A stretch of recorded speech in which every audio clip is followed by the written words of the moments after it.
आणि आपल्या हातात दोन काम आहेत, तसं काही नाही, टेन्शन नाही घ्यायचं. दोन काम आहेत, इतकं काय गडबड करायची गरज नाही, मुंबईला जायची बी काय गरज नाही.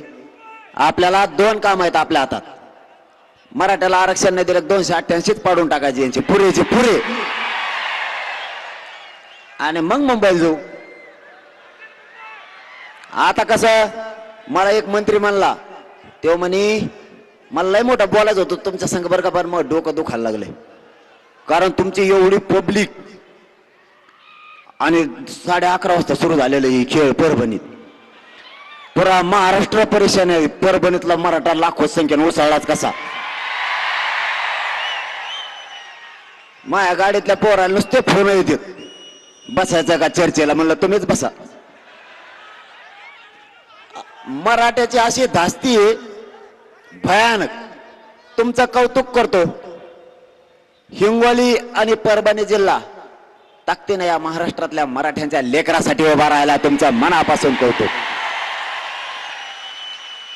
माय बापू असंच ताकदीनं राहा, नाही हटत मी, काळजी करू नका तुम्ही. कितीही नेते फुटले, कितीही अभ्यासक फुटले, माझ्या आजूबाजूला रोज माझ्या ताटात खाणारे कितीही फुटले, तरी हा मनोज जरांगे तुमच्याशी आयुष्यभर गद्दारी नाही करणार. कोणी पैशासाठी, कोणी पदासाठी, कोणी सरकारच्या दबावात येऊन जरी फुटलं तरी ह्या मनोज जरांगेने तुम्हाला मायबाप म्हणलंय. लेकराची आई बापाविषयी जी इच्छा असती, मायबापाची लेकरांकडून जी अपेक्षा असते ती पुरी तुमचं लेकरू म्हणून मी अपेक्षा पुरी केल्याशिवाय धरणीवर हा देह ठेवणार नाही, त्याशिवाय मरण पत्करणार नाही. फक्त सगळ्या पक्षातल्या मराठ्यांना माझी विनंती, सगळ्या पक्षातल्या मराठ्यांच्या लेकराला हे आरक्षण लागणार आहे. करोडोनं मराठ्यांचे लेकर मोठे होणार आहेत. आरक्षण मिळेपर्यंत कोणीही पक्षाचा भेद आणू नका. पक्षावाल्यांचा ऐकून आपल्या लेकराच्या अन्नात माती घालू नका. आयुष्याचं कल्याण तुमच्या लेकराचं होणार आहे. पिढ्याना पार मराठ्यांचं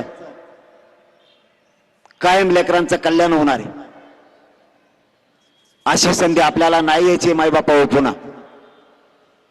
सरकारने किती प्रयत्न करू द्या, आणि तुम्हाला आणि माझ्या महाराष्ट्रातल्या मराठ्यांना पूर्ण विश्वास आहे, मी माझी निष्ठा कधी चुकू शकत नाही. मी सरकारला कधीच मॅनेज होत नाही. माझ्यावर SIT नेमली तरी मी भेलो नाही, गोळ्या घातल्या तरी भेलो नाहीत.